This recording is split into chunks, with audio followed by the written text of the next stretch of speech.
Yo, I wonder what's under here. Oh my god!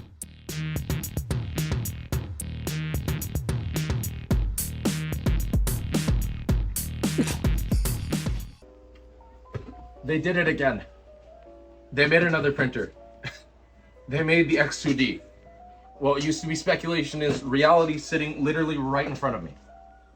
And Corey has yet again been so gracious enough to give us the opportunity to crack this thing open and see what's inside and see what it's all about. So before we get into this, if you go onto the Bambu website and look in the X printer section, the X1C is gone. They have ceased production of it completely. Long live the king. But before you start getting your pitchforks and your torches out and start storming the Bambu headquarters, hold on to your seats. They have recently announced this in the most recent blog post regarding the X1C's life cycle. So just calm down. You don't have to scour the internet or engage in some kind of satanic ritual to get some X1C parts. You don't have to stay up until 3 a.m. engaging in a bid war against some guy in Germany for some highly rare, I don't know, X1C hot end or whatever.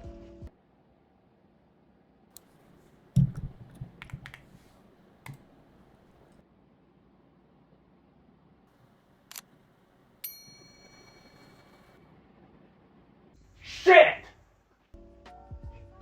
But enough yapping for now. Let's get this guy open. Cameraman, knife.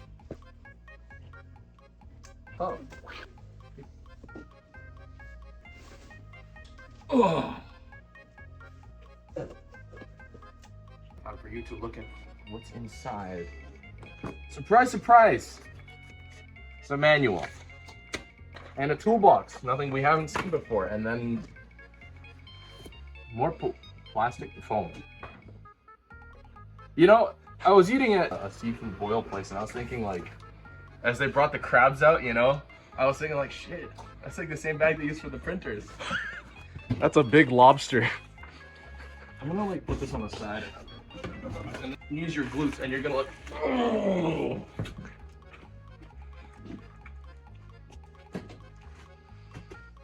Okay.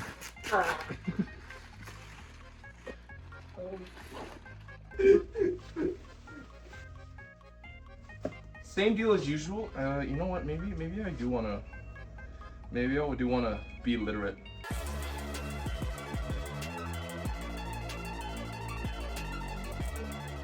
That's okay. I'll figure out how as we go. Be real. You know, same deal as usual. Foam. Just to take this out. Take all the foam out and throw that out here. This is new. Or maybe it's not. They did have something really long in the H2C. Except it wasn't in the accessory box. We have an accessory box. Long box. Long accessory box. No pizza box this time. And it's very ambiguous as to what's inside this box. So, accessory box, and I have my trusty shank. Sorry. Let's just... There's always some nice presents that Bambu is nice enough to include for free with your order, by the way. Did you know that if you buy a printer, you get accessories for free? So this is what's so interesting about the X2D. So despite the system being dual nozzle, the first nozzle has its proprietary Bambu extruder, right? But the second nozzle, because they didn't want to increase the size of the tool head to the chunkier H2D or H2C format, they actually opted to put the extruder on the outside, which is what this thing is. So we'll mount that in just a sec. This is our screen, nothing we haven't seen before. We've got our AMS cable, power cable. We got our filament holder that I had trouble figuring out last time because I'm intelligent. Oh, we have another box. The toolbox. I think this is gonna be very short. Is this everything we've seen? But yeah, it's everything we've seen before. Huh?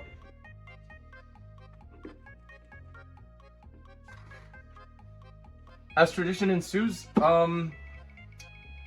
she's expecting an AMS. So let's before we do anything, let's pick up all the adhesive. And this store adhesive is notoriously... Okay. Sticky. Yeah. What is going on? Okay, there we go. Oh, look at that. They put a little bit of foam in the handle so it doesn't, like, snap off. I remember on the P2S, there was tape on the other side. See if that's true or not. Nope. Okay, we're good. Interestingly enough, actually, it seems that they seems to have windows on the side, much like the bigger H2C and the D, but I want to see if the P2S has that. No, it doesn't. Okay, so the X2D has little windows. Not that that makes a huge difference, but I guess it's nice to have. It looks cool. Functionally, I don't know what the hell it's supposed to do for us, but get to see inside the house. I mean, that's what the glass tops in the store are for. Oh yeah. All right. The adhesives are off, but I'm gonna leave this plastic cover on first because I want it to feel new for just a little bit longer. But let's get the AMS out. And AMS 2 Pro, we've already went over that, so I'm not gonna.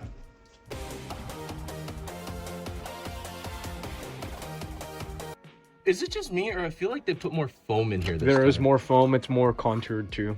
It's more contoured, there's more foam, and my hands are covered in grease. You can rest assured knowing that the Z-rods are well greased out of the factory, because my hands are impossibly, like, disgusting right now. We'll have to get the screen on first, because that's not, you know, that's not rocket science. The usual, you just push this guy in here. Yep. And then we just push this in, boom, and boom, it's locked. Screen has been mounted, very nice. And here's the new part, the extruder. External extruder, I should say. Auxiliary. Yes, the auxiliary extruder. This is supposed to go on the back. How it's... Oh my god, wait, look at the amount of grease in there. Holy. So you'll notice that we have our regular extruder, or our regular direct drive, and our auxiliary extruder. You'll see we have our 4 prongs and our 4 holes in the big prong here, so then naturally it's supposed to mount like this. So you will rotate this. You're just loosening it until, if you notice, the diameter of this guy gets bigger the more I loosen it. And eventually I can just start doing it by hand. Yes, I can. Yeah, okay, fuck it. So here, you can see this goes like this, and boom, clicks. And then we're gonna put this plastic thing back on so it looks pretty. Attach this guy on here. Literally just says it should click, and well, you know what, it's clicking. So once we've loosened it, we should be able to just push. Yeah, there we go. Push the button tube in as far as you can until you can't push it anymore, and we just need to tighten the absolute crap out of this thing. On the side, it literally just says tighten it until you hear it clicks, so that's exactly what we're gonna do. It's almost like a gas cap, I think. A lot of tight. Oh yeah, there we go. Yeah. So here we have our 2 intakes, our auxiliary intake, and then our main intake, which uses direct drive. And now I understand why we've color-coded them, because the auxiliary one will take the white tube, and the other one will take the black tube, which is a really nice way of actually differentiating the two, because I would have gotten confused. Look how beautiful the fucking like sky is. Double rainbow going, Dude. It's a double rainbow, dude. Whoa. Look how beautiful the sky is today. The Bambu gods have blessed us. So what we're gonna do now is we're actually gonna connect to our PTFE tubes, which really is not that hard. The darker one goes into the direct, and the lighter one goes into our external, and they are secured. They won't go any further, and that is good to go. And we'll set up the spool holder first, because, you know, the external one will use the spool holder. Or the auxiliary extruder will take advantage of the spool holder. Just like the P2S, nothing special. And then we can take our white PTFE tube and connect that there. We're good to go. Nothing special. We're gonna speed run opening this guy. And I'm just gonna, whoa, get the tape out. They didn't use the tape there. I'm surprised. Remove the tape and outer pack. Ooh. Ooh, what's this? What's that? I think That's the this is intake. the air filter. Yeah. This is the intake. That's the one that goes outside. So something about the X2D actually is it has the same air filtration system as the H2C and the H2D over here, in which there's 3 stages. There's a HEPA filter, there's an activated carbon filter, and then there is, I don't remember the last one. I'll just put them all here. Okay. There's this three-stage filter, so you don't have to worry about getting lung cancer. Well, you probably don't have to worry about getting lung cancer. So it tells you to mount it this way because there are ports here that you will need to connect to your printer for power, and I put it in the wrong, goddammit. Okay, there we go. And then we push it in and it snaps into place. So I think overall, just looking at it, it's got the same box footprint as the like regular P2 or P2S, P1S, X1C, except it's got some like bulky stuff sticking out on the side. Not that that's really that big of a deal. It's like what, an extra like few centimeters, extra 2 inches of space. I think it's fine. And I don't know if the order matters or not, but Bambu in the instructions explicitly tells you to plug the top port. Oh god, okay. Top port into the left of the hub. At least that's what the picture says to do. And I'm not one to say no against that. So I'm going to do as they instruct. Yep. AMS2 Pro. Plug it in like this. Plug it in like this. And it's time to turn it on since I just plugged it in. She's alive. She lives. All right. 35-minute calibration time, not bad. We'll take that, and let's let it run. While this thing calibrates, we're going to talk a bit more specs. A major thing I wanted to touch up on was the price of this printer. The X2D sells for 949 Canadian dollars, or $1,199 for the combo, whereas the P2S sells for 839 Canadian and 1,089 for the combo. That is a price difference of $110 for a printer that is jam-packed with premium features. And for such a good price, you're getting 2 major features that I would consider really important. One is obviously the dual nozzle, where multicolor printing will produce much less poop and waste, and on top of that, you are now able to do multi-material printing without having to purge a lot, in some cases completely removing material contamination. There is a very important tidbit of information though, is that a lot of people, myself included, consider this printer a 1.5 nozzle machine more than a dual nozzle machine, due to one of the nozzles printing from an auxiliary extruder. The auxiliary extruder is actually just the Bowden extrusion system, which we used to use long before we had direct drive, in which filament is pushed through an external motor into the tool head, rather than our modern day direct drive where the extruder motor lives inside the tool head and filament is fed and pulled into the tool head instead. Which means the speed and quality of the external extruder may not be able to match the speed and quality of the direct drive. So the X2D build plate is more or less the exact same thing as the X1C build plate, with the exception that the auxiliary nozzle can only reach 235.5 millimeters, whereas the main nozzle has access to the entire bed. And here's the 2 of them side by side for a good comparison. And what's really cool about the X2D is that it actually comes with a heated chamber, unlike the P2S. Heated chamber? Really? Can I check it out? No, please Wait, don't. no. So here is an imported bracer thanks to the cameraman, and we're going to try and print it in TPU here. So now here we've got standard support settings, no modifications to it, and let's see what happens when we slice it. So according to the slicer, this bracer will take 332 grams of filament with 93 grams dedicated to supports. So almost 30% of the print is composed of supports. I mean, yeah, look at this mess. But let's try reslicing using a different material as support.